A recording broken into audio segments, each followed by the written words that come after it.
Sharp Tongue Podcast. Beep, beep, beep, beep, beep. You're listening to the Sharp Tongue Podcast. I'm your host, Jessie Mae Peluso. It's a personal look. Well, it's not really a look because it's a podcast. I'm already fucking this up. This is kind of like a verbal comedy diary, a deep look into the crevices of my mind. It's gonna get dirty. You might cry. You'll probably laugh. Hopefully you'll laugh. The whole point is for you to laugh, but you also might cry. I talk about my family. I talk about farts. I talk about love, loss, comedy, how hard it is to make it in this biz. I'm a fucking professional. Each week it's something different. Sometimes I have a guest host. Sometimes it's gonna be a movie companion episode. Sometimes I just ramble about the bullshit I dealt with the week before. You never know what you're gonna get. It's raw, uncut, and funny. It's me. Hey, what's up, everybody? It's me. I'm your girl, Jessie Mae. This is the Sharp Tongue Podcast. There, my intro's done. Okay. Boy, it's been a long time since I wasn't in my son's room doing this. Let me see how would this go. Coming to you live on tape as we mark the 1-year anniversary of quarantine from a stylishly appointed Airbnb located somewhere west of the 405 in Los Angeles, boasting an ample supply of complimentary paper towels. Not enough. No. There's only one roll left. An inadequate supply of paper towels. This is the Tully Show. I am your host, Mike Tully. Joining me today, my first live in-person guest since I had a studio and an office and a job. Hello and welcome back. The People's Champ, Jessie Mae Peluso. I usually have a couple more monikers for me. Oh. The one that was my favorite. My sister from another mister? Yeah, like stuff like that. My favorite one was that you called me like the chuckle queen or like the fucking... I did? Like the giggle queen. I forget what it was. It was like princess of punchlines. Oh, yes. It's like your dad's hosting a backyard comedy show. Yep. My dog Chaplin is obsessed with you. Come here, Chaplin. We are in an Airbnb. We are. This is our reunion show. I decided to call it Tully Mae. Yeah, we're live. We are absolutely making this happen. Wow, we both have our slippers on. We don't fuck around. No. I take my comfort seriously. Yeah, absolutely. We were talking about your sleep deprivation lately. Yeah. Yeah, I mean, it's just, I'm so tired of hearing myself talk about it, so I can only imagine how people who listen to me talking to a microphone feel about it. Well, let's talk about how you're sober now. Sure. Well, I feel like when you say that, we feel like, yeah, enjoy. It feels kind of lonely on this side, though, I have to say. I was like, Tully will have a beer, and then I won't. honestly thought... I hate day drinking. Really? Yeah. What? You have a child. That's what day drinking was made for people like you. It baffles me every time I see somebody with a child day drinking. It really does, because I can understand. Does a dog count? My dog can. No. Oh, okay. So I'm not in this. No. Okay. Oh my God. Tom Segura was working on a great bit about this last time I saw him at the Comedy Store, where he was saying that I think he had his dog before he had his children, and how much he loves his dog, and his dog means the world to him, and his dog's his best friend. But if his dog ever snapped at his children, how he goes through this whole thing about how he would physically destroy his dog. And nobody's ever put it better. Nobody's right. Like, no, I mean, I know how much your animal means to you. It's not any comparison. And the level your animal felt like a little bit of a jab. It was intended to. And the level of responsibility, like, what, you have to walk a dog. What else do you have to do? You don't even really walk have to your kids? I mean, where do your kids? Not nearly enough. You should see them. You're supposed. Oh man, do you have fat Asian kids now? Do you have Phasians?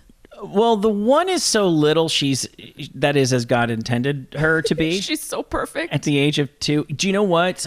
Probably as we speak, like parents.com or @parents or something is retweeting. So they reached out to me because it was a true story. I don't have the energy to make up material about my children. I asked her if she wanted a can of soup, and she was like, hell yeah, I want that soup. Is that what she said? Pretty much. And so I was like, cool, let's eat it. And she's like, no, we're taking it to the park.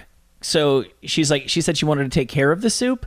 So we brought a can of soup to our playground, and she's like walking up to kids and showing them the soup as if she has like like the Lost Ark from Indiana Jones, and they're just like, it's a fucking can of soup, and she's like, okay, this guy doesn't get it. I'm gonna go to the next child because they're gonna understand how fucking amazing this can of soup. I have pictures of her going down the slide holding a can of soup.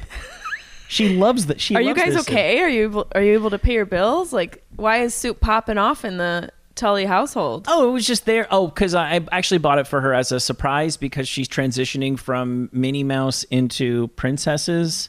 Oh, and there goes all of her innocence. My daughter's pretty woke, so she likes the Princess and the Frog. She responded to the Black Princess, and so I found the Princess and the Frog. I don't know what her name is. I found that princess. That's soup. not really woke of you. What? You should know the Black Princess's name. I don't know. I will make it my business to not know any of the princesses' names. And I surprised her with, she said she was hungry, so I really love surprising my kids. It's like a huge pleasure of mine to go, look at this, I got you the princess soup. I knew you'd be excited. And she was excited. I just didn't expect her to be, let's take it to the park excited. I thought it would be, let's open it and eat it excited. Because I have a joke. Are you okay? I'm trying to find the picture. Oh yeah, where's your phone? I have a joke about soup being the most the non-portable food ever. Yeah, you got to meet my daughter. Soup is the worst thing to bring anywhere other than your mouth hole. Yeah. Soup is wildly overrated. And I say this as somebody who's married to an Asian person because they consider soup food. Right. Well, their soups are food. Our soups are poor people food. Right. SpaghettiOs, there's not one lick of a nutrient in that I hate fucker. to break it to you. SpaghettiOs are not soup. Well, oh, wait, they're not soup. No. I may have done a little edible before. SpaghettiOs aren't soup. You know what? We're gonna let the people decide. Oh, please! We are gonna let the people decide. Can we put some money on this? Are SpaghettiOs soup? I'm gonna say they're soup. Maybe your people eat as many edibles as you do. In the absence of broth. SpaghettiOs are soup. What do you call it? Fucking spaghetti, dude. That's not spaghetti, bro. It's canned pasta. It's not spaghetti, but that's not even pasta. It's O's. It's O-shaped spaghetti. Yeah, Hence the name. There's not an ounce. There's not a lick of an agorum or Sigorum, whatever. Sigourney Weaver. What do you call that? That wheat sorghum. There's not what I'm saying is there's not a lick of anything that is in pasta in SpaghettiOs. There's no enriched wheat flour even. Is a box of macaroni and cheese soup? No, it's delicious. Yeah, it's shitty food. It's shitty, delicious food. Okay, here's a question. Is Chef Boyardee soup? Yes. Are canned peas soup? Is anything in a can? Okay. I'm thinking Campbell, right? Yeah. Campbell's cream of mushroom soup. Soup. I feel like there's a clue in the title. Yeah. That tells you what that one is. Yeah. There's definitely, that's a soup, okay? Yeah. But it's a bullshit soup. What is it? What makes it a bullshit soup? There's slices of mushroom in it. Campbell's soup. It's fucking mushroom soup. They got to step up their game. Are they supposed to not have mushrooms in mushroom soup, or do you require I'm saying whole bushels of shiitakes? I don't understand. Can you say shiitake one more time? Shiitake? So you can do that and not get in trouble. Listen, there's slivers of mushrooms in the cream of mushroom soup. It's like somebody. This is how little mushrooms are in Campbell's cream of mushroom soup. Yeah. It's like somebody else had a real cream of mushroom soup with chunks of actual mushrooms and sneezed, and then that is the cream of mushroom soup. It's shreds of shiitake. It's not even a whole mushroom in there. No, it's just tiny little mushroom niblets. They definitely skimp on the mushrooms. They skimp it. Looks like the shit you find when you file your toes. It's like it's like toe fungus. Is that a ghost? Our door just opened to the Airbnb. You know what? Speaking of ghosts, it's weird. The ghosts always seem to come around on breezy days. My dad's right here. What is that? I noticed that. With his little drink chip, his little change of pace. Shout out to Syracuse, New York. Change of pace. My dad's watering hole. So a drink chip is when the bartender buys you a drink? Yeah, or you could be sitting at the bar and buy a friend a drink. Is that a thing out here? Do they do that at all? I don't think they do. This is that's such a I know. East Coast. It's just a regional thing. I was going to say blue collar alcoholism. Yes. But just regional. Blue collar East Coast drinking culture. Because I was sort of raised in a bar. Have I mentioned that to you? I was born in one. Is that so? Or at least conceived. Those are two different things. Well, one has to happen Yeah. in order for the other. You know that you were conceived in a bar? I'm joking. But I know my mom put out first night she met my dad, and they're both dead, so I can say that now. Oh, right. How did she reveal that to you? I asked her on the podcast. I said, "Did you go home with Dad that night?" And she kind of giggled. I think she admitted it on the podcast, and I called her a slut. Well, yeah, this was like the 1970s. Yeah. Yeah, that's like that's like borderline prostitute. Maybe I wonder when they met. I don't know. I'll have to check the year that they met because my sister's. How old is your oldest? Yeah. 4 years older than me, and I am You're 20. 28. Thank you.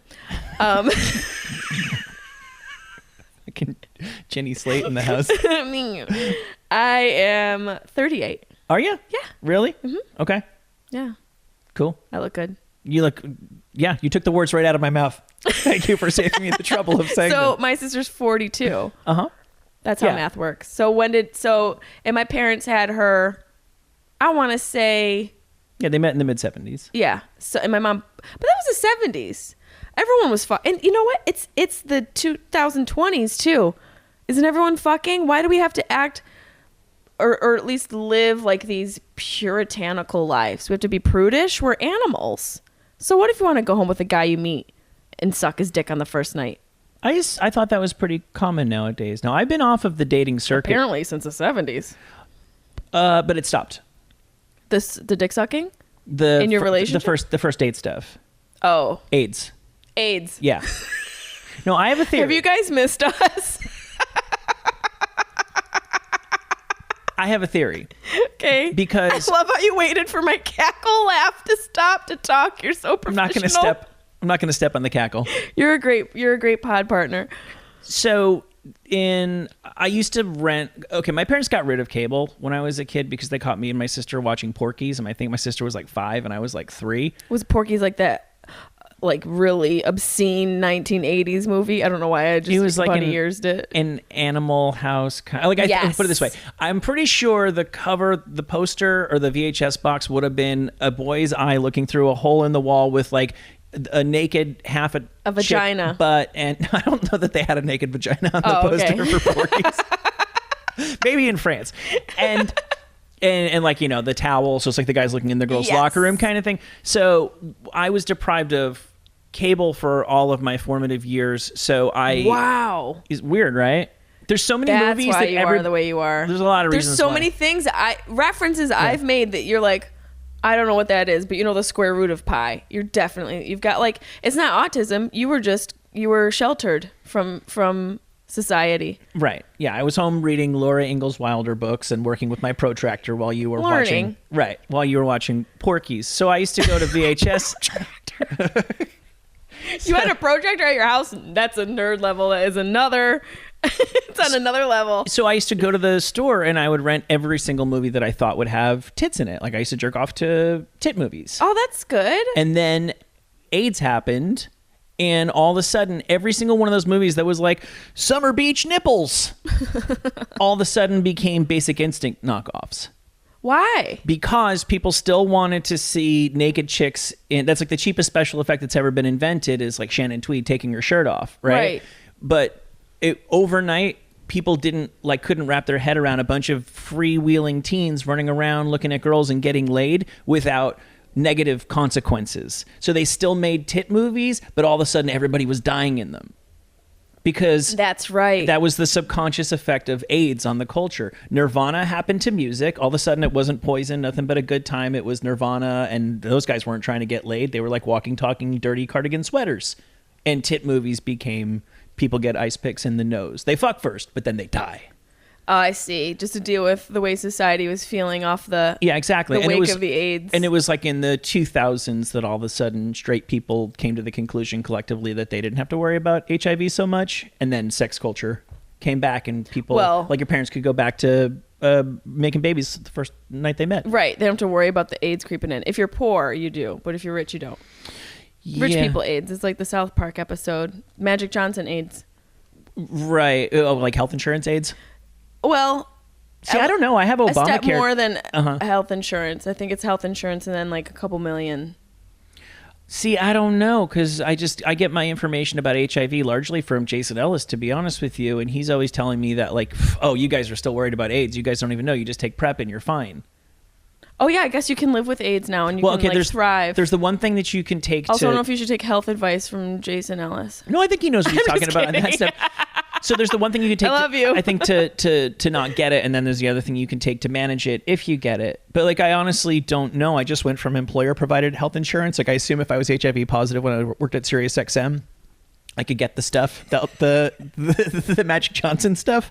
But like, yeah, I'd have to read the back of my current health insurance card. But I don't. You got to see if you have Magic Johnson AIDS. I don't think I have Magic Johnson HIV coverage anymore. A lot of things have changed since last I saw you. Did you ever see World War Z? No. Oh, the zombie movie. Hell. Well, I thought how ridiculous it was. It's a zombie movie with my boyfriend Brad Pitt. Right. You know Brad's my boyfriend. Oh, you've moved on. Yeah, Stamos and I kind of had a falling out. Did he age out of your? He didn't age out. He HIV'd out. No, he HIV'd. There's just only so much tzatziki one girl can take. I just saw Brad Pitt in something and I was like, damn. Current Brad Pitt, or are you in love with the man he used to be or the man he currently is now? You know, there's been a large debate on social media over this, who the best Brad Pitt is. Is current Brad Pitt in the running? He's in the running for sure. Cool. But he also looks like a middle-aged woman who teaches college art. Uh-oh. But I can, she knows how to go down to Pound Town with her mouth. He went to John Bon Jovi's guy? He's got John Bon Jovi face. Oh, man.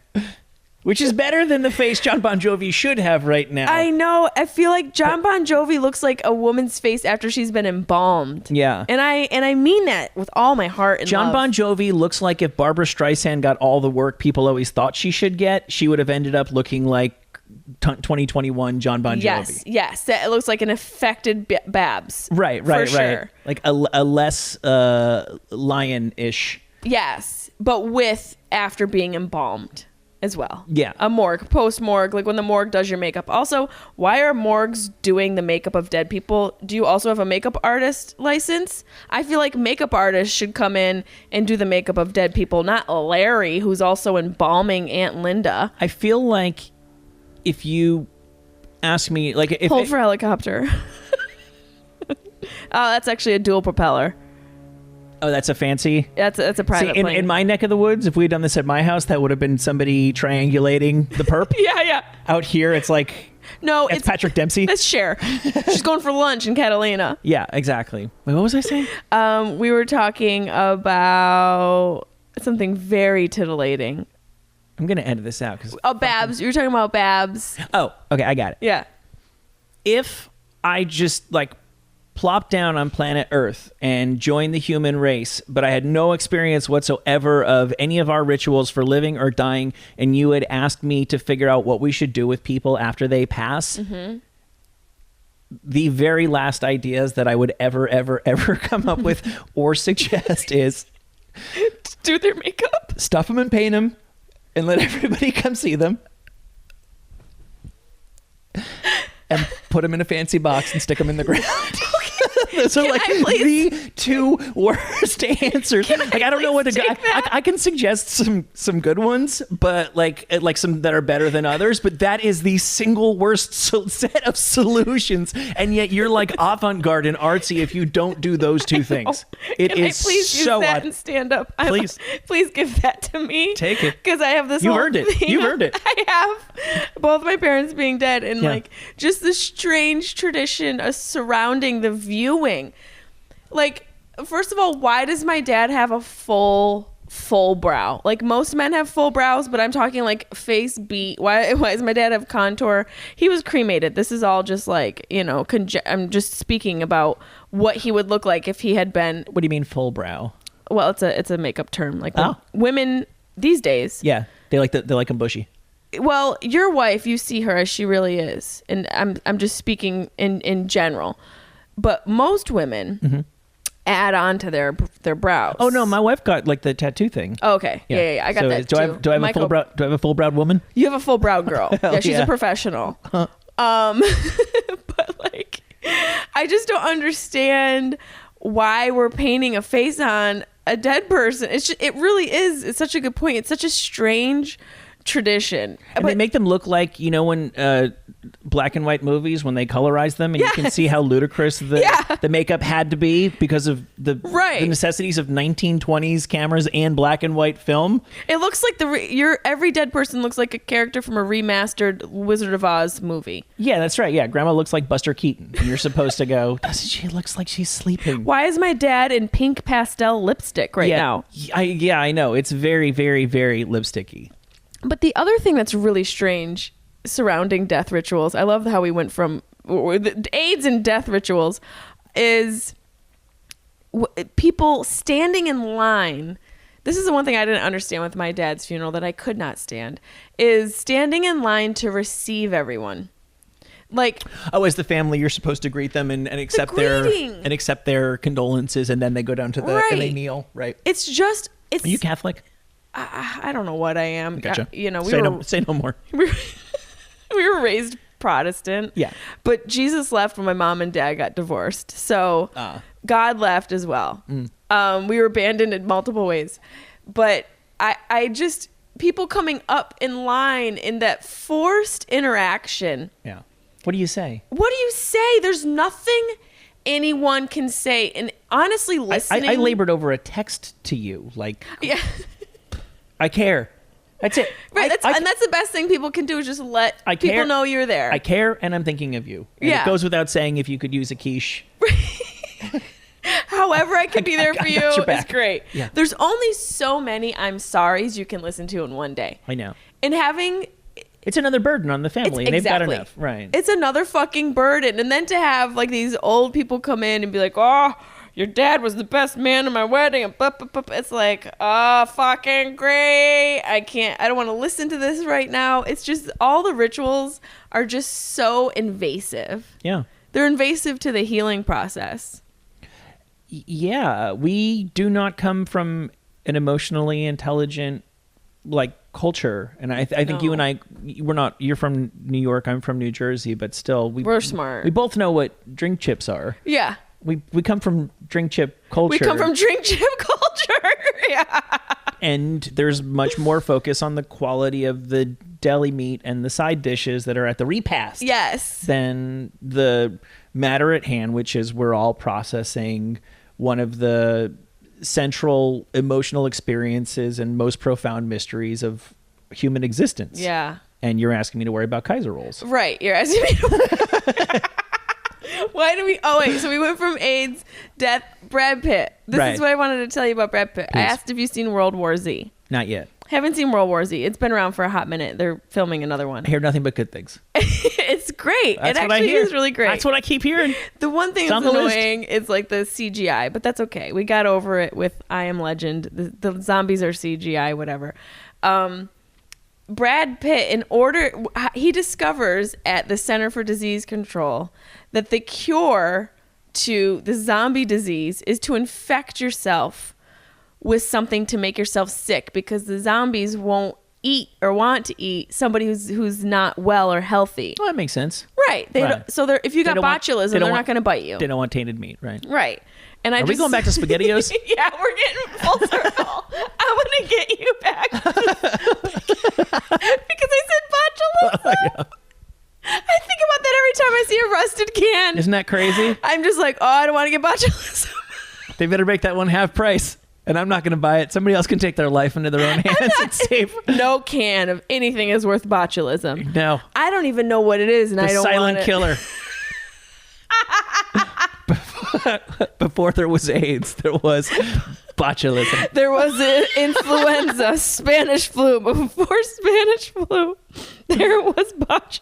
Oh, man. We looked down on those people at the ShopRite that bought the botulism cans. There are motherfuckers out there buying them in bulk. Yeah. Oh, really? They're so cheap. It's worth 40 cents? Is your life worth 40 cents off that can of split peas? Listen, when you're struggling and you're starving, you don't give a fuck. You don't got time to do that math. Are you like me, where if I drop a can of something and it does put a little dent, I throw it out? Oh, really? Oh, I'm gone. It's gone. I just make a note that I need to use it within 15 minutes. Oh no, I'm like that can is botulism now. It's filled with botulism. That is no longer sliced peaches. Have you ever met one person who has ever met one person who has had botulism?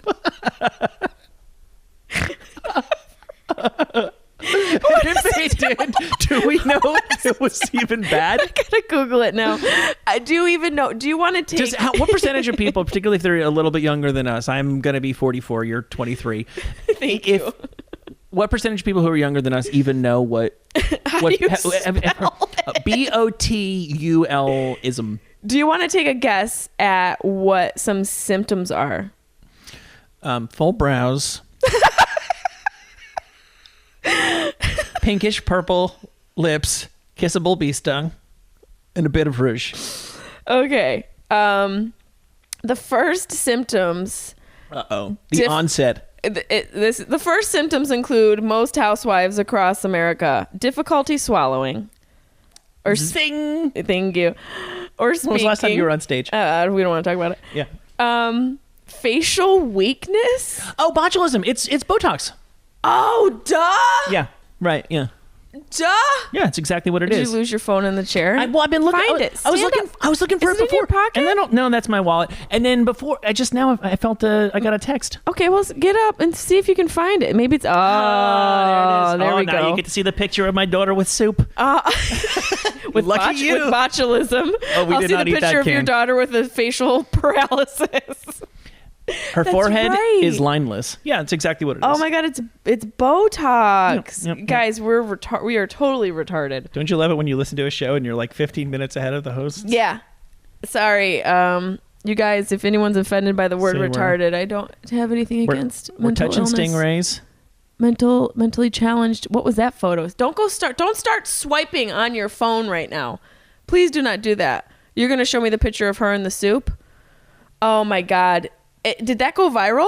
So that's what I started to say. Parents or parents.com or something hit me up. It's like a real thing. They have a ton of followers, and they asked me if they could post it. I don't know if they have yet. But yeah, I think my daughter's going to be internet famous. I mean, your daughter is all over the place. Look She's at her. carrying the She's fucking the can of soup cutest. everywhere. She really is. She's the kind of little girl. Here's her introducing herself to people so that she can show them the soup. Guys, look, this is what happens when you have kids. Look at her face, how excited she is. Oh, I moved it. Oh God, don't swipe. I come bearing soup. Don't swipe it. Don't let it move. Why is she being saved as people in my phone only by her mouth? Listen, you're gonna have to ask Crystalia. So what's the deal there? How do those people who have been shunned, how do they make their way back in the graces, or do they always forever live in the shadowland of they can still tour and their fans can come see them, but the larger comedy community can never actually welcome them back again? I wonder. What happens to Louis? What happens to Chris? What happens to Callan? Well, now Chris might be facing an enormous lawsuit from one of the girls. It's such a difficult scenario. I don't think anyone wins. We know how to put people in Twitter jail. We don't really know what the process is for getting out. And I'm not trying to defend people or anything like that, but the only sentence the internet knows is a life sentence, and not everything. Maybe Crystalia is, maybe Brian Callen is, maybe Louis is. I don't know, but not every single person who does something wrong deserves a life sentence. And, no. And I don't think any of them do.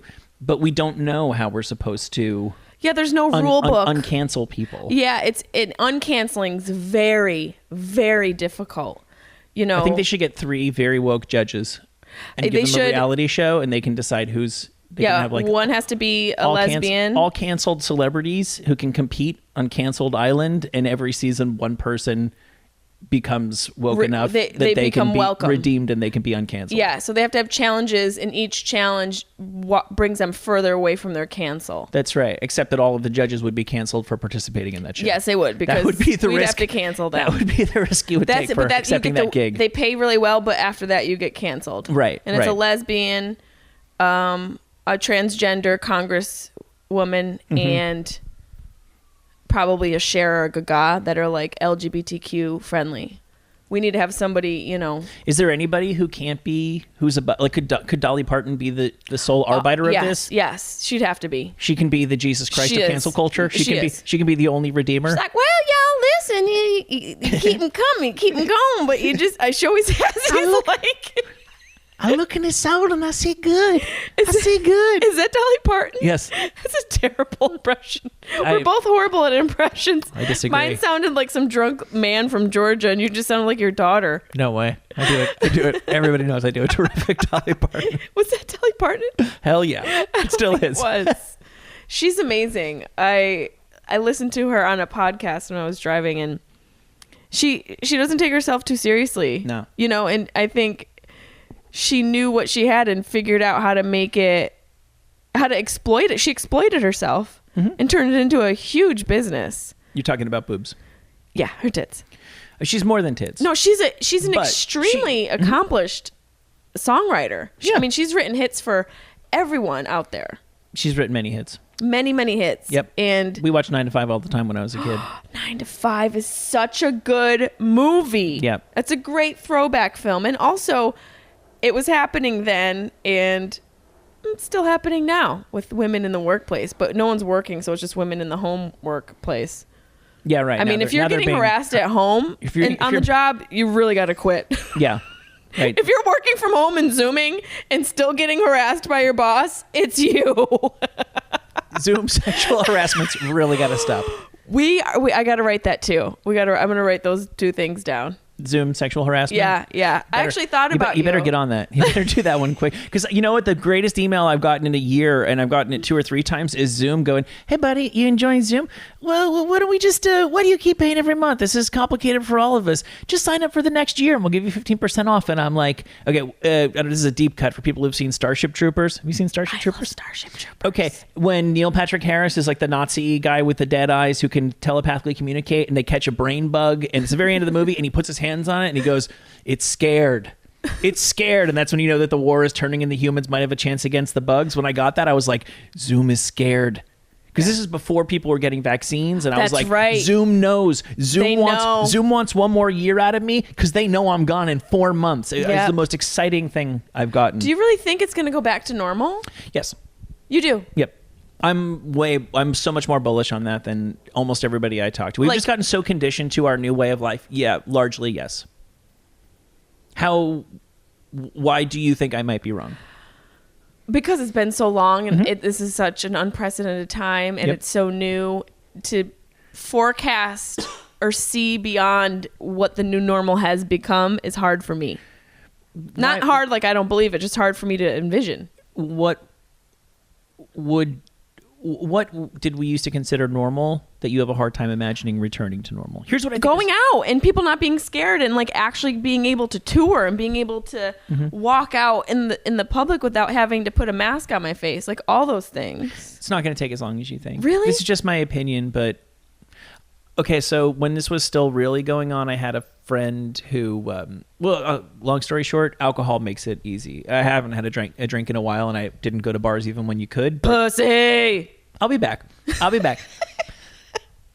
You have a couple beers and you just forget that it was ever weird.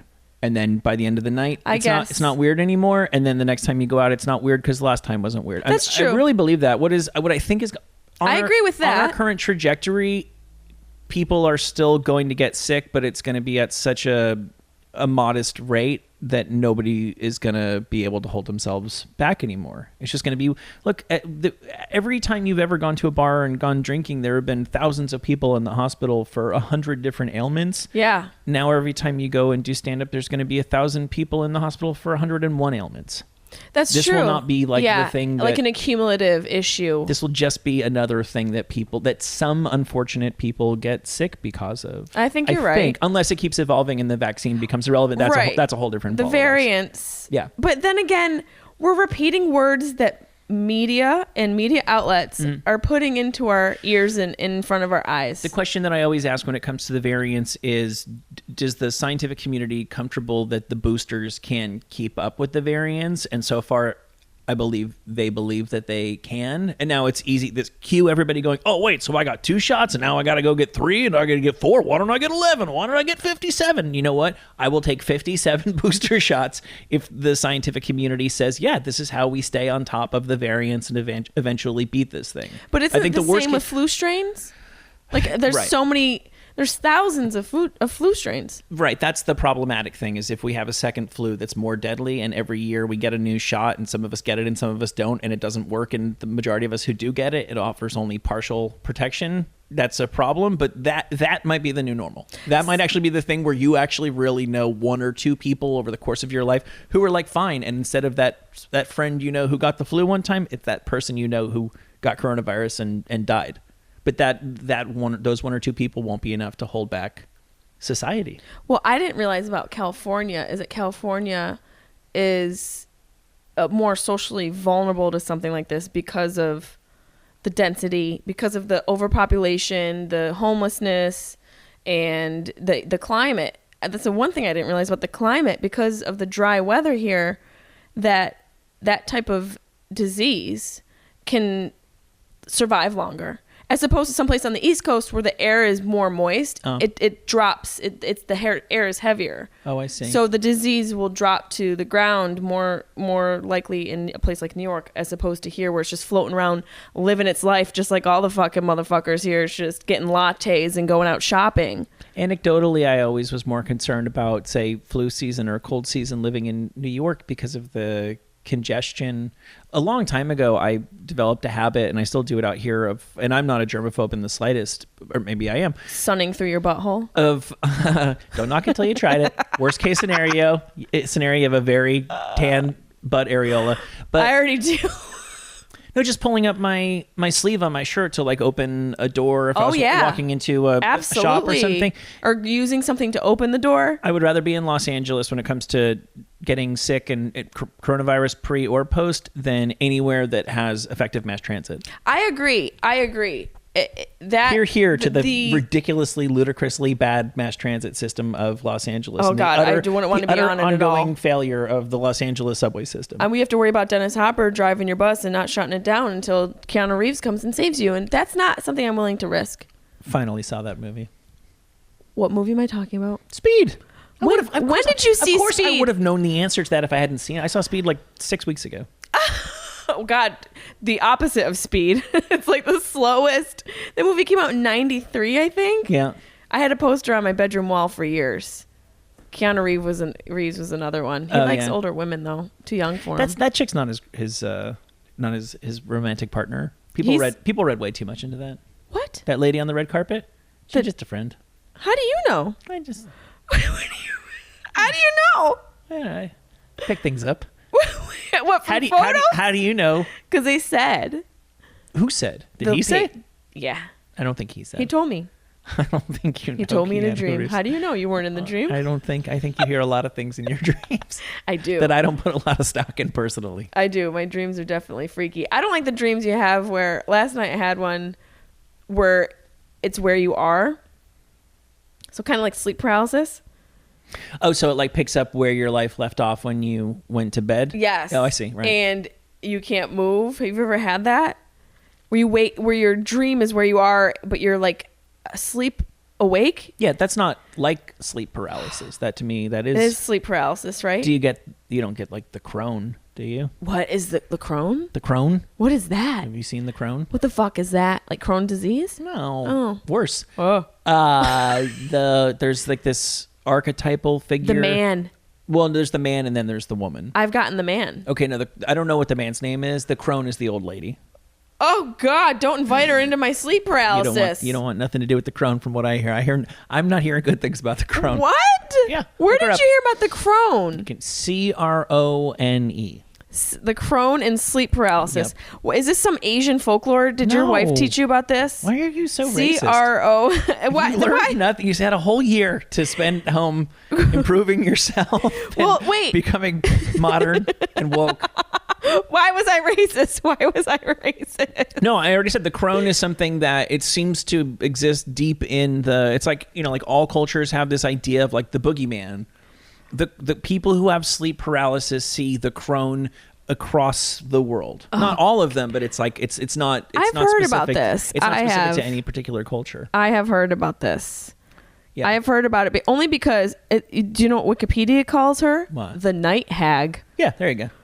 I mean, that's just me going to the bathroom. I think I dated her. That's just me going to floss my teeth at midnight. It's a phenomenon during which a person feels a presence of a supernatural, malevolent. How do you say that word? Malevolent. Malevolent is a tough one. Angelina Jolie could help us. It's the presence of a supernatural, malevolent being which immobilizes a person as if sitting on their chest or the foot of their bed. Oh, wow. The word nightmare was used to describe the night hag. Oh, really? Yeah.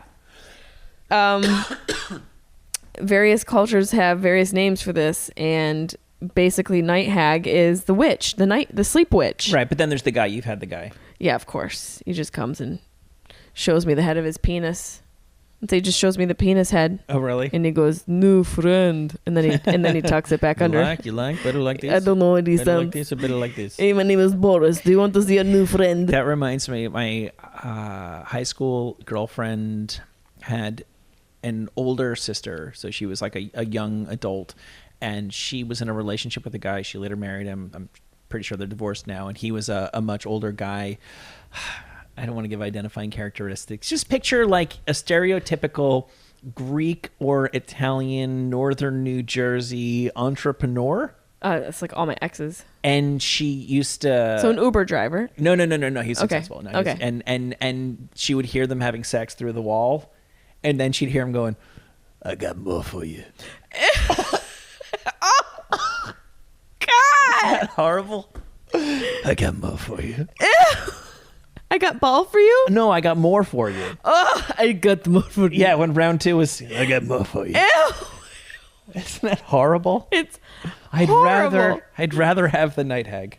I guess I would too. Yeah. Because somewhat She didn't do anything. fake. Well, at the time, We don't doesn't- know. I used to have this nightmare when I was living in Boston, and it was a sleep paralysis nightmare. I had it multiple times. I'd fall asleep on the couch, and this man would stand over me and just stare at me. Yeah, the guy is the other one. I don't know if the guy has a name. Yeah, why does she have a name? The day fuck? And why? The day fuck and the night hag? And I don't know why the guy's not an old guy. Nah, he was a big dude. It's an old lady or it's a guy. I've never had either, thank goodness. Very broad-shouldered man. I think my wife has. Oh well, that's when Yeah. you go to work. Oh boy. That's not something she's imagining. He's coming over. Oh my goodness. I can't believe she's having sex with strange men while I'm also in bed. Yeah, she is. It's very disrespectful. Well, that's Sort of impractical too. you haven't been drinking alcohol, but she's slipping some Must be. Mickeys into your night tea. Are you having a night tea? No. Do you want me to talk so you can take a sip of your dad cough? Take a sip of your dad coffee. Get in there. You know what I really miss? What? I really miss your My lunch bag? Your lunch pack. I almost brought it. I almost needed to bring it. I wouldn't have brought it just to show off. I don't just flex that thing to impress people. I thought of you when I was packing up my apartment because I have a thermos that my mom bought for me, and I thought about your dad lunch satchel. Yeah, no, I have a new one. I'll send you a picture. I decided I could make do with only 2 beverages for 1 hour podcast. If I'd brought a spare seltzer, then I would have brought the lunch bag. I love 3 beverages. I wake up in the morning, I have a water, my mud water, and then I also have either a seltzer or some other various beverage, like a matcha or something. Yeah, man. And then day. during the day, it's wine, sparkling, water, Oh, and right. then So drinking during the day. tequila. People who have children and drink during the rude. day, it is such a short term. fun. It's the price you pay so far exceeds the pleasure you get. You need to have such an astounding lack of foresight because, first of all, I do not enjoy the experience of parenting with a buzz. I can see how some people would be into that, but to me, drinking is always a signal to me that like my work is done. Yes. And if my kids are awake, my work is never done. That's a good But point. I hate. This is the most alcoholic thing about me. I hate the feeling of sobering up. Like it baffles me when people will like have drinks and then go, "Oh, I've had enough drinks. I'm just going to stop now and I'll just switch to orange juice and I'll do that for the rest of the night." Like I bring a nightcap with me to bed. I'm not necessarily blacking out. I'm not necessarily like drinking myself to sleep in the regard that I'm drinking until I pass out from drinking, but I drink until I sleep up. I sober up when I sleep. Does something different happen in my body than everybody else's? I hate the feeling of being awake and sobering up. No, well, yeah, because It's a terrible it feeling. is a really terrible feeling. Okay, so why does everybody else do it? I don't know. Are you just because going to keep drinking all day? It's cool if you are, but I mean, I might have another or two. Yeah. Is this a fucking intervention? No. I'm just trying to understand why other people enjoy something that I don't. Because I'm not getting like. You take a nap? I'm not getting like I'm writing my next novel. No, I get that. Blasted. Right. You know, I'm not like Stephen Kinging it up in my writing attic. Will you take a nap? Yeah, that sounds great. Like, you want to take one with me now? No, I'm not inviting you to nap. That crosses the lines of our friendship. Because that's the only time that I would drink during the day is if I knew that I was going to nap afterwards. Oh, that's a really good idea. On vacation, I will, if we're like at a resort or something, I'll drink with breakfast because I know that once we're done at the pool, I'll go home, whether the kids sleep or not, they can watch TV and I can knock out for a little while, then I can wake up and start drinking again. I don't drink during the day if I don't know that I can sleep. I'm here for that. And that would explain a lot of the people who are asleep on the sidewalks in larger cities. Siesta. It's a little drunk siesta. It's an alcohol siesta. It is or not, a methy one. Isn't it infuriating that there's so many things that we could all agree that we should do, but we will never collectively put our heads together and do? We were talking before we started rolling here about the Dr. Carl Hart and his book about not legalizing all drugs, but just doing drugs, just rationalizing drug culture and just being like, we all do it. Even if you don't do it, all your friends do. You know, it's not that big of a deal.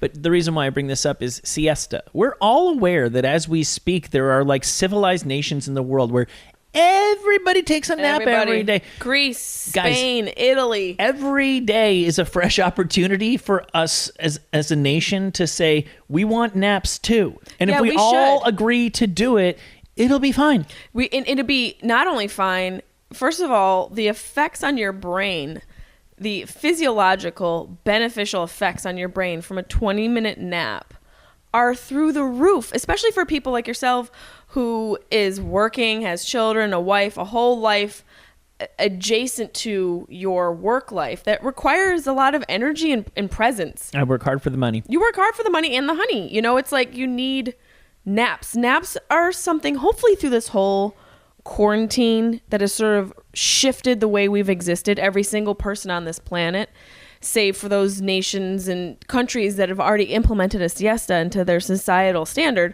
I feel like maybe through this quarantine, hopefully, we'll start to realize the benefits of breaking and taking naps. Nothing will change. Absolutely. You don't think so? Nothing will change. We will look back on this era and go, remember when, fill in the blank, because everything will, the only thing that will change is a lot of people won't go back to the office. That's a big change. That's a huge change. That's a huge change. Like, that has a trickle-down effect on every huge society from a climate standpoint. Less people on the road. I mean, that's true. Remember the air quality of LA the first week? It was amazing, right? It was the LA it could be. Yeah, I know. That's the imagine what it's been like in Hawaii this entire time. I was talking to a Hawaiian yesterday. Without all of us there. They're hurting, obviously, because they're lacking the tourism dollars. They can't afford to not sword. Have us there. But like Hawaiians, for the first time since the first Dutch boat showed up in like the 1500s or something, have their fucking islands back. Yeah, without the white man coming in trying to steal all their sugar. This is not an interesting or fun podcast topic, but commercial real estate is, I would hate to be in commercial real estate right now. Oh, yeah. Because there's just not going to be the same use for it. Nope. And what are we going to do? So I'd read I'd read a while back that we work from home. That's part of it. Sorry, we work. That if we all stop driving cars and we're all just taking Tesla self-driving Ubers everywhere, then we won't need nearly as much parking as we do, because it'll just be cars kind of always driving around and you just get them on whenever you need one. Imagine a world in which we need less than 1/2 of all of the parking that is currently allocated, and we need 1/2 of the commercial real estate that we currently have, and half of the retail shops go out of business because everybody's buying things online. What becomes of if all of those things go away? What pops up instead? Weed. We're just growing weed, growing crops. Oh, right. Growing food. Urban farming, y'all. I'm telling you. Detroit is the city of the future. It seriously is. I hope you're right. I doubt you are, but I'm probably wrong. Things never turn the cool way. They don't turn the cool way, or the way that would actually start to evolve some of the other processes that are working against us. Even when shit goes right, it goes wrong. Like, I don't know what's going to go wrong with weed that's going to make legal weed shitty and corporate and less fun. Well, it's already gone. It's already, there's already issues with it. There you go. So, there's a price and compromise to every evolutionary shift, whether it be in the cannabis industry or in how we work every single day. Right, but there's a huge price to pay. Well, sure, there's pluses and minuses to everything, but when you're saying there's a compromise, I feel like, correct me if I'm wrong, what you're saying is well, of course, some filthy people are going to get their filthy little hands in there. That's the way it was always going to be. It's not just like, oh, we all have the munchies all the time because that's the price you pay for weed being legal. It's like you're just saying, well, of course, it sounded easy enough. There's this shit. It grows out of the ground. It's completely non-addictive. Nobody has ever OD'd from it. It's totally safer than alcohol. People seem to like it. Let's just legalize the shit. Like there is no inherent bad thing that comes from the thing that I just said, but you're saying, I've spent very little time in dispensaries, you're saying it's already getting shitty. That wasn't inevitable. That's because we let greasy, shitty people get their greasy, shitty little palms and stuff. And unfortunately, that is inevitable in the sense that it was always going to happen, but that's not like, that wasn't an inevitable. It's not like fucking the sun goes down every day is inevitable. Yeah, I get what you're saying. I think like there's always going to be something like, it's almost like too good to be true. Yeah. You know, it's like, let's legalize weed. It's that line from Jurassic Park. Have you seen Jurassic Park? Only because my kid watched it. Oh, thank God. It's a great movie. But Jeff Goldblum has this line. He says, you were so busy thinking about if you could, you didn't stop to think if you should. And that I apply to a lot of shit in life. And I'm not saying we shouldn't legalize drugs. I'm just saying that, you know, there is both positive and negative effects to any sort of change like that. But I guess like from talking more about what's the guy's name who wrote the book, the guy, the meth. Oh, Carl Hart, Dr. Carl Hart. I love his name is Hart. Yeah. I haven't even read his book. I saw a little bit of his interview with Rogan, and I'll have to listen to him on your podcast. Oh yeah. But I honestly, I'm intrigued by the idea of legalizing everything just from like the standpoint of how people's brains work when things are accessible, and the idea that, you know, having something be scarce is sexy. Right. That once you remove the taboo, the desire also, I feel, dissipates a little bit. You know, it's like maybe with kids. I still think alcohol is a little taboo. Yeah. I mean, like being an alcoholic is taboo. Well, no, I still think that it's a badass thing. Like if a guy's or a girl's in a movie and they walk into a room and flip open a bottle of whiskey and take a swig of it, we understand the signifier is that person's a little bit of a badass. That person's a little bit of, you know, they're not breaking the law, but that's a badass thing to do. Plus, drugs are always going to be illegal, as they should be, to children. So you still are going to go through your formative years going, man, it'll be great when I could get my hands on that. And that, again, that's why I think alcohol still seems like a badass thing to do, because there was a point in time when you wanted it and you couldn't get it. Even legalizing them, that's not going to go away. But I do get your point. I mean, you can look at Portugal. It's like we don't have to speculate about this or hypothesize. There's civilized nations that have just like done this. Right. Amsterdam. Right. Portugal's completely, everything's whatever you want to do. Decriminalized. I don't know the specifics, but like pretty much there's legal repercussions for distribution, not for possession or consumption. It's illegal to be a dealer, but not illegal to be a user. It's just, I almost kind of wish I could see how it all turns out like a few generations down the road. Yeah. With that, you know, like what the legalization does, and also what happens to our society, like to the American society. Like, do we crumble? Do we end up becoming not the, you know, strong nation that we have been for historically how many years now? Right. Well, I think that's almost like this is, again, a really boring point, but like that's like a demographic thing. You can kind of look at the world and you can see who has a bunch of up and coming, like a young population. If you have more young people than old people, you're probably growing. And like Britain declined. Because they're all old and crusty. Well, they just had their time, and everything was like working out for them. And then it was like the baton sort of got passed to America, and now the baton is getting passed to China. And I think it's tempting to not think it through and to go, oh well, what happens if America isn't the dominant nation, and to think that somehow makes us like all of a sudden fall to like we fall off the face of the earth, everything crumbles. It's like, No, you become like England. You go from being... I don't want to be like England. No, but I'm scared. No offense to you guys, but you guys aren't having a good week. I get it. But Pierce Morgan and the royal family are really fucking up your flow. But you go from being like the most powerful nation on earth to being like the 8th most powerful nation on earth. You're still like a player. Like, this is a thing about the parliament in England, and I just think about all the banks that are set up across the world. Like, aren't all of those linked back to Great Britain? Aren't they all linked to the United Kingdom? Every the place. Banks? Yes. Citibank. I bank with Citibank. I'm talking about like what the history relation of do they banks have to? Oh, I don't know. In the relation to the to the United Kingdom. Have you ever looked into this? No, I have. You've got some rabbit holes to go down. This is what I was looking at in quarantine. Okay. The origin of the banks and how where there are world wars fought, banks being set up, and then getting everybody in this money system. Oh, okay. It's a rabbit hole. It's one of the quarantine rabbit holes I'm sure you guys who are listening have heard about, and I will probably get tons of DMs now because every time I mention it, people are like, oh, you got to check out this article. Oh, okay. Yeah. All right, well, I look forward to those DMs. Like, I'm a big proponent, at least in theory, of states' rights in America, because I think that if we've learned anything in the last few years, it's that there's no one-size-fits-all shit that everybody can get on board with. No. So I believe it is supposed to be the United States of America. I agree. And we all kind of put our heads together on this shit. Like, it does not make sense for every state to have their own military, for example. There are things that we need to have one foreign policy, but like... I don't know if Florida has heard that yet. Touche.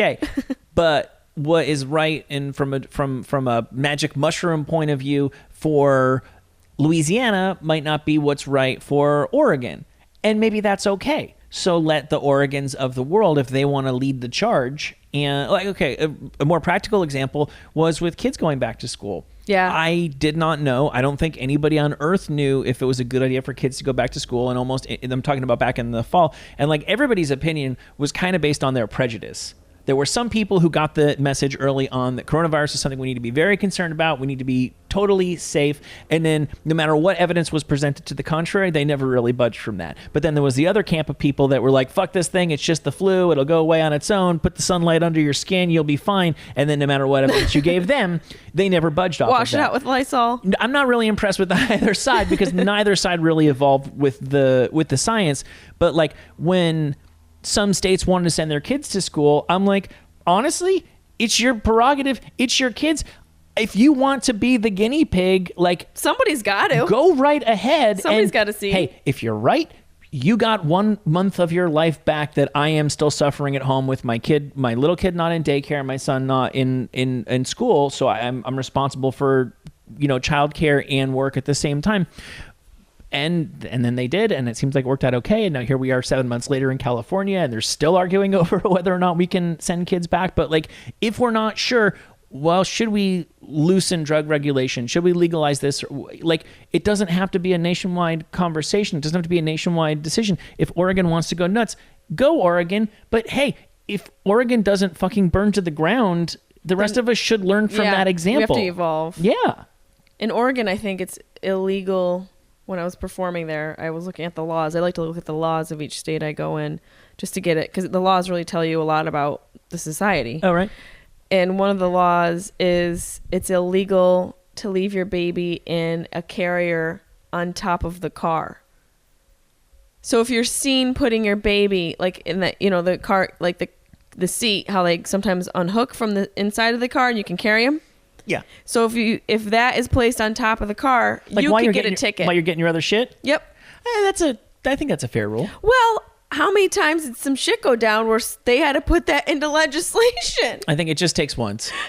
It's like, who's leaving children on top of the car? But then I spent 3 months with my sister this past 3 months since my mom passed. Yeah. With her 2 kids. How old? 3 and 4. Okay. 3 and 5 now. Gotcha. I can see how you'd forget one. Oh, God, yeah. Anything's because possible. There's so much. You have 2. Yeah. There's so much going on. And they both need you all the time, all day long for different things. It's literally like bits and pieces of you are being pulled and manipulated and tugged and directed around the house. So I can see how you could forget one of them on top of a car. Is what I'm trying to say. Yeah, I definitely have started doing the thing that all parents do that you're like, I would never ever do that, of where when your kid's is doing something wrong and you try to correct them and you can't find the name? Like, you, boy, girl, boy, whichever one you are, stop doing that thing. It really breaks you down, man. What's the worst thing you've done as a parent? Like something you did where you felt really bad?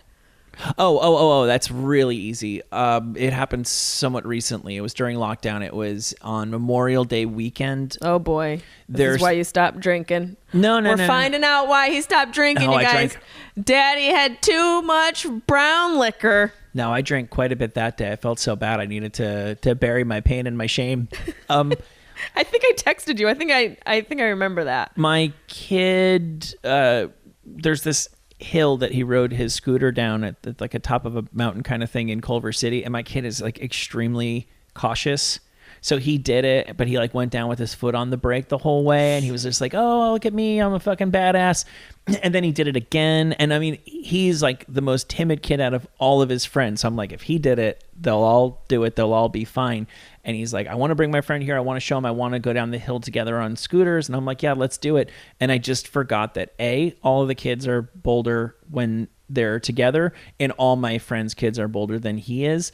So I was there with his friend and the friend's dad that I'm like friends with, and I was like, oh yeah, they're gonna do the hill, they're gonna love this thing. And I'm just like talking to the dad, we're bullshitting, and the two boys just get way ahead of us, and there's this little lip, and I see them, they look like they're like Olympic skiers. My son, when he was at the top, he was like Rodney Dangerfield in Back to School, like he's like, well, when the two of them went there, I just saw them go up, and they just never even second thought, just boom, just bombed the hill. And then I saw strangers like run after them to see if they were okay. And by the time I got there, they were both like bloody and crying, and it was so. My kid probably has some permanent scars from it, and you feel bad about doing things to your kid, but you feel worse about doing things to somebody else's kid. And the reality is that they both took a really, really bad spill. And it could have been so much worse, because they could have gone face first. They could have been skidding on their faces down this fucking hill. Oh my God. Am I terrible that I'm laughing at the... No, tragedy plus time equals comedy. You obviously know the outcome. Nerd. You know the outcome. I know the outcome, but it's also just the image of them. It was horrible. Flying up in the air. We've dropped my daughter a couple times too. We never dropped the first one. On purpose? No. See if they'll bounce. I was actually really, really proud of having never dropped my son, and that streak did not last with my daughter. He dropped himself, so I think you kind of inadvertently dropped him because of your negligence on that hill. A bad dad. Did the dad of the other kid understand, or was he blaming you? See, I have a guilty... He's calling in right now. I have a guilty conscience. He said it was fine. He has to say. The worst part is that I was the one who told the other kid's mom, because there wasn't any parking there, so the moms actually dropped the dads and the sons off, and then we were supposed to walk back down to them, and instead I had to call the mom because I had service and the other dad didn't, to say they fell, it's going to be okay, but they are bleeding, can you drive up here and get them? And then I had to text the mom later, is he okay? Where did the other kid get cut? They both just got arm, side. That's boy shit. No, I know it is. They fall out of trees. They climb up on ladders. Yes. They rock climb. I agree. And anybody who's been sitting here thinking that, girl shit, guys. And we're not applying and assigning gender roles. I did all that shit as a kid, but I'm just saying, in this particular instance, they were two boys. It is true. We all have a couple of those things from our youth, and this will be one of my kids and the other kids too. And it was just so. It's all my fault. There's no way of slicing it. It is 100% it's your fault, my for fault. Sure. Yeah. And you probably should feel some guilt over it. I do. Did you ever forget them anywhere? If I forgot my kids. Like leave them in a store? No, I've never left them anywhere that I wasn't leaving them on purpose. Okay. I remember one time I was with my dad at this TV store. I think it was called DeSantis TV. I could be wrong. It's in Syracuse, New York. Really, really old TV store. We were buying a huge square TV. Remember how big they were back in the day? They were like boxes. And deep and heavy, and the glass was like 3 inches thick. And my dad was at the counter paying for the TV. And I specifically remember this. I was like probably 4. I bent down on the carpet and I saw this little pebble. And I wanted to keep it. So I put it in my ear. That's where you keep them. And then I had an earache a couple days later. Sure. And I had to go in and get it removed, but my mom kept it. I still have this little pebble. Oh, really? That I stuck in my ear. I know a kid who needed surgery. They needed to cut her ear off to get that pebble out. What? Yeah. Are you serious? Oh, yeah.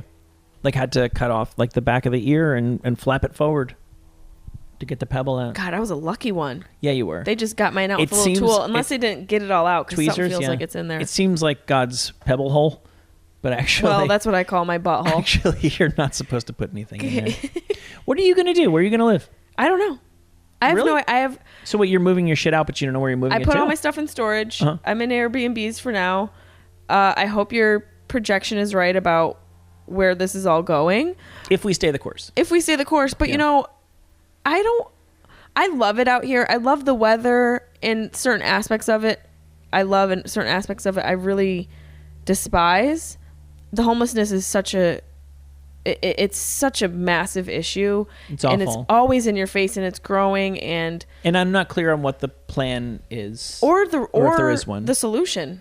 Yeah. It seems like it's a part of a much larger system than just creating these mobile showers that they're delivering to them from the CARE Act that the city has implemented, like the Homeless Care Act that they provide, where they show up with sandwiches and mobile showers and hair cutting units. It's much bigger than that. But I don't know. I think because both my parents are gone now, I feel this like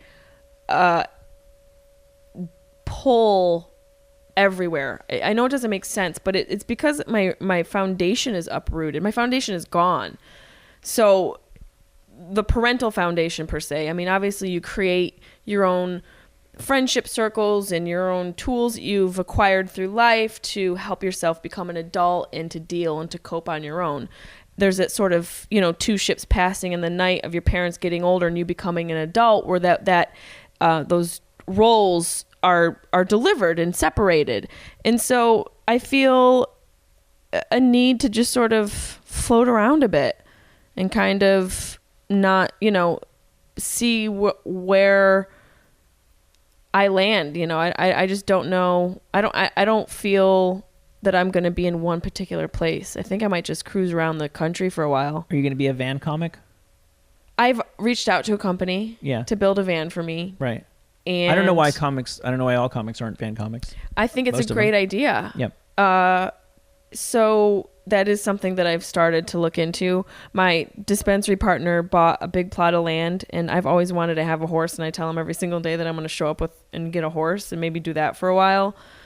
I kind of... Are you in love with having a horse, or are you in love with the idea of having a horse? Because I feel like the reality would... I would love to have one. Okay.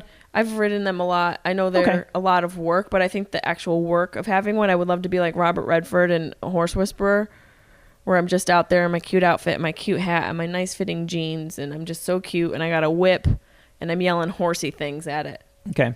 I was picturing more hair brushing. Gotcha. Brushing. Yeah. And the scrub under the belly to get their back to stretch. I love that. Yeah. You'd be a good horse mom. I think I'd be a good horse mom. I don't know. I just don't know. This whole year has made me reassess a lot. I've worked for 20 years in this industry. Yeah. I'm not like, I've been in this industry and I'm aged out. No. No. Do you remember that silly, what was it, like maybe a September 11th era thing? Clint Eastwood, that thing, it's halftime, America. It's halftime. That's how this feels to me. Yes. It's halftime. It's halftime. It's like we finally all had, and I haven't had a break now. There's two different kinds of issues that people have had for the last year or so, and I don't know which one is better. Some people have not had nearly enough to do, and they've been bored, and some people have had far too much to do, and I put myself in that category. Me too. There's pluses and minuses to both, but whoever you are, just having been forced to take some sort of break, large or small. As you know, I had a certain kind of career going for 15 years that came to an end. In a way, it hasn't changed at all. And it's kind of cool. Like we always sort of admire like Australians and stuff because they'll have kids take like a gap year between high school and college to just sort of sow their oats and figure out what they want to do. It would be nice if as a society we sanctioned and people were financially able to have like an adult gap year where you go, I was trying to make a plan, but I love what's the John Lennon thing? life is what happens while you're making other plans. Yeah. You do just like wake up at some point and go, oh, this is it. This is where I am. This is what I'm doing. That's exactly how I feel. And then you feel like maybe you feel trapped, but maybe it's not even that severe. You just are like, is this really what I wanted? Yeah. Is this really the path that I want to stay on for forever? And we've all had a chance to, everything has changed. And then you go, well, now that I'm going to put it all back together, do I actually want all of the things that I've lost? Do I want to put those back in? And I think that that's actually a really, really cool thing that's come out of this. It may not be a fun thing, but it's probably a really necessary thing. Fuck yeah, once in a lifetime opportunity. What are you doing and what do you want to be doing? Yeah, and are you assessing how your energy has been spent and divided? You know, this life is so fast. Mm-hmm. It's so fucking fast that to live it any other way than to be authentic and doing something that really makes your blood pump is a waste. Yeah. Anything other than that. So, and I love what I've done. I love everything I've accomplished, but I feel I want to reconnect. I want to put my feet in the soil. I want to like, you know, get a little bit more reconnected to earth and a little bit more reconnected to myself. And I don't know where I'll fucking end up, but you know, for you, like, what out of this whole quarantine, how has everything evolved with Jason Ellis and everything that's shifted for you? Like, because you were serious for a long fucking time. Really long time. And do you feel planted now? Because I love your guys' new studio. I think it looks great. Well, it's funny because coronavirus actually made a lot of things that would have been abrupt changes a lot easier and a lot more gradual. You know, yeah. If I'd been doing my show, the Tully show from the SiriusXM studios until one Friday, and then the following Monday, I just been like, hey guys, it's the same show, but now my guest is on Zoom. But don't worry, it's the same as it ever was. I'm just in my pajamas in my kid's bedroom. It'd be like depressing for them and for me, but like I've been doing Zoom shows since March. Yeah. So nothing changed. Ditto. I didn't have that Friday that I went to SiriusXM and then I got the call, you're never going back there. I'd been doing shows from Jason's basement for 6 months when we, you know, so it really smoothed the whole thing over. It definitely, it's what I think I really needed and even kind of wanted, and I was never going to make the leap because it was, I don't want to say just because I was comfortable. I mean, like it was a very comfortable position. I would have been a fool to throw away what I had there, but there were definitely things about that situation that I did not love, and I wanted certain things about my professional life to change. And I've read one time, like, well, it's sort of like a be careful what you wish for kind of thing. It's like I got what I wanted. Yeah, you did. Just at the cost of comfort and security. But you know what? I am too safe of a person, and I place too much of a value on comfort and security, and I was never going to make that leap, and I'm glad now that they made it, that they forced me to. You got pushed out of the nest. Yeah. And that's where the real growth happens. Yeah, when you get shoved out of the little comfort spot. Yeah. Nice little warm nest. And yeah. And I don't know. We've had such a soft landing. It's insane. Who loses their job? Dude, I used to... You guys made the quickest recovery I've seen anybody in this industry I know. There was we could have done it quicker if we'd really been like, wait a second, this is weird that they're not talking to us about a contract and our contract's up in 2 days. We probably, in retrospect... Yeah, but it seemed to like in weeks you guys had... Yeah, no, it all happened. It all happened pretty quick. But like... For a while there, every night I'm still so busy. I'm so much busier now that I don't have a job than I was when I did. But especially in the beginning when I was just trying to figure out practical shit like health insurance, the logistics, and all the boring stuff. I used to sit down at like midnight every night, and I would just go through my Instagram DMs that were requests that were like a week old, because I couldn't remember if it was after a week or 2 weeks that they time out and they go away. And I would never want somebody to think that they were like, hey, dude, it sucks what happened to you, but I love you and I'll follow you anywhere. To think that for anybody to ever think that I would get one of those and ignore it, right, is just insane. But it was so hard for me to keep up with all of the people who were writing to me that every night I would just sit down and from like 12 until I couldn't keep my eyes open, I would just go through the week old ones. And I'm copying and pasting. I would doctor it up a little bit for people. Don't tell them that. He wrote every fucking word, okay? Stacy from Illinois and John from Chicago. He loves you. If anybody asked anything specific, I gave him a specific answer, but I had a lot of it was just the same shit over and over and over. So like emotionally and psychologically, to have thousands of strangers reaching out to you, like I have nothing to complain about. That's awesome though. Yeah. No. Because they supported you guys, not Sirius XM necessarily, you know what I mean? And you always say, and you always mean, like, well, we would be nowhere without you guys, but it was always mediated by Sirius. Now it's like, it's these direct. Fucking people are like, you can actually, it's almost better. It's better. Yeah. It's way better. You're directly connected to them. It's so much better. And like are you guys just doing Patreon? No, we're doing a free pod, and then we're doing Patreon shows, and then I'm doing my free pod, and I'm doing Patreon, and Patreon has been a fucking blast. Yeah. I'm doing a show. I told you I taped a show with Mark McGrath, yep, and his side just didn't record, so we don't have it. And I was like, sucks. I was all pissed about that. That sucks. I'm going to go home tomorrow and I'm going to record the show again because we had all these things prepared to talk about in music. And I'm just going to be like, here's the conversation that me and Mark had. I'm not going to like sit here and fucking do a Mark McGrath impression, but I'll just tell you everything that we said. It's the stupidest nonsense in the world.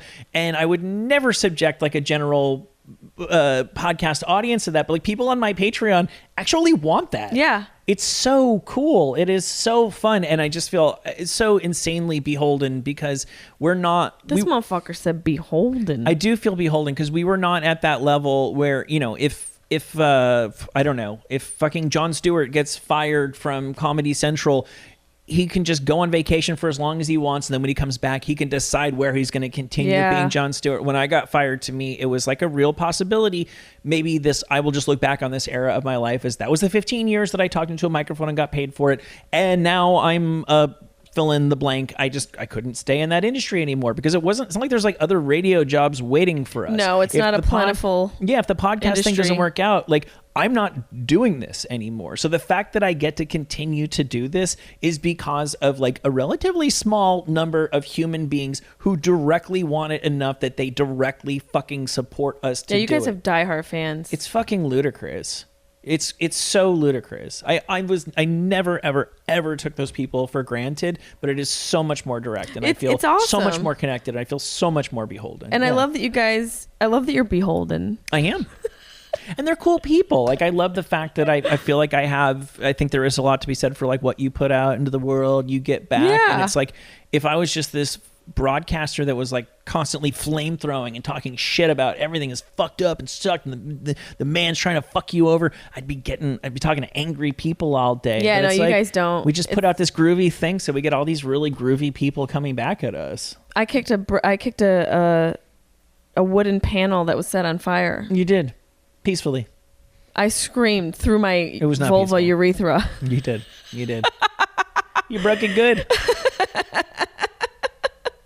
It felt good to do that, though. It felt like very liberating. Oh yeah, it's cathartic. Everybody should wake up and kick something on fire. Until I realized that wasn't that hard to kick. Yeah. It's not like, kicking through drywall or something. I don't think that's... Is that not hard either? Depends on the wall. I mean, the walls I put up, you could kick right through. Exactly. Are we good? Do we do it? Is this the thing? Yeah, are we done? I think so. Do you have any burning questions? How high do those socks go? These socks? Not high enough. How high did you need them to go? I was hoping they were up to your knees. I picture you a man in his elder years to have socks up to his knees. I was wearing these long underwear at yoga this morning. That's unfortunate. Really? Yeah. You went to yoga this morning? I did. What time? 8:30. Are you flexible? No, that's why I go to yoga. How long have you been going that you're still not flexible? Like a month. I'm not a flexible person to begin with, and my advancing age and having been stuck at home for like a year with gym's clothes, I'm like Frankenstein. Wow. At this point, I need it bad. I am too. I've started to learn how to do splits, and I've been doing that. Can you do splits? I've gotten a lot better. My lady this morning, she was a substitute person, and she didn't believe me. Like, she was like, Mike, you got more. You can do more. And I'm like, lady, I don't got more. Can you touch your toes? Oh, my God, no. What? Not even remotely Oh, you need close. yoga. You better keep going. Yeah. Flexibility is the key to youth. I know it is. I know. Trust in God from my lips to God's ears. I don't see what God has to do with this, but Everything. Yeah. Right. Are you saying you're not a non-believer? I believe in yoga. Did you see the back of my jacket? Jesus is psychedelic. I like it. Is that a famous Jesus? Should I know that guy?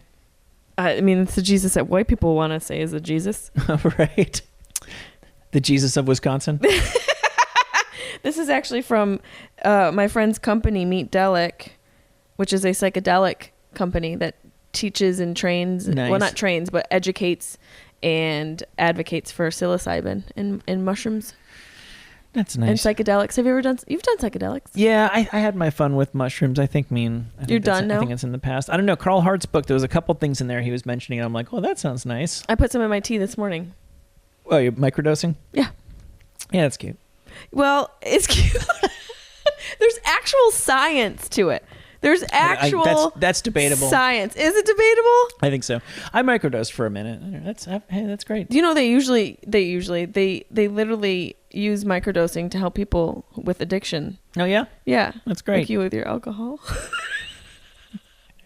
I don't want to microdose, and I do not want to quit alcohol. Really? I'll be back. No, I just need to. I'm so glad I haven't lost you to the hell no. bright side. Oh my God, no. See, that's like another kind of virtuous effect of me losing my job. Every year I would tell myself, like, why don't you really dig deep for like an extended period of time and really see what your best self really looks like. Just find out what your best self really looks like. Not forever. There'll be plenty of time to fuck off, and there's just always a reason after a week or 2 or 3 or 5 or whatever to, well, I deserve a reward for this, or I'm really stressed out because of that. And now it's like fucking the demands of my life and the things I'm trying to do professionally now. Like I'm almost 3 months in, and like my resolve is I don't feel like I'm anywhere near done. Like, you want to keep going. I want to keep going. Not forever. Hell no. I want to be really drunk when I'm in my 50s. But you got to be a total day drinker in your 50s. When the kids move out, I'll be a day drinker. Yeah, that's a whole. In your slippers, white socks, the newspaper, and a soft-stained shirt, and take a nap. Yeah. In a house robe. Yeah. With all due respect to dog owners. A blue floor house robe. Yeah. What about dog owners? With all due respect to dog owners, it's easier to day drink when you're a dog dad than when you're a person dad. And people, like, you know, if you have a dog and you're a day drinker, you're cool. Yeah. And if you have a kid and you're a day drinker, you're like a demon, and it's just not fair. Why is there a double standard? Why are there people judging people who have a drink when they have kids? It's a class thing. If you have a nanny and you day drink, oh man, then you're drinking a martini. But if you don't, and it's just if you're hitting wine. If you're brunch drinking with a nanny, then you're cool. If you're picnic drinking, so many of my girlfriends who have kids always joke about needing a drink or wanting to drink. And my sister, I love how we said we're done and we're it's 20 minutes later. I got my sister connected with marijuana and showing her how to use marijuana more as a medicine as opposed to just getting stoned. Yeah. Like if you just like microdose. Yep. You can still parent and not worry about the existential effects that sometimes you have when you get high. Oh yeah, that's true. And she is like totally on board now. Yeah, that makes sense. Weed doesn't agree with me, but like weed parenting is a totally different story. Weed parenting. I support weed parenting. I mean, we should have a whole episode on weed parenting. How do we have to podcast again? Yeah, my palms are getting clammy just thinking about it. Yeah, let's talk about that. All right. But for now, let's be done. All right, we got to go. He's got to go. I got to go. I missed you. I missed you too. It was nice talking to you. It really was. This is the first in person. Hopefully neither of us get COVID. That's the spirit. I can't taste my beer, but it's gone.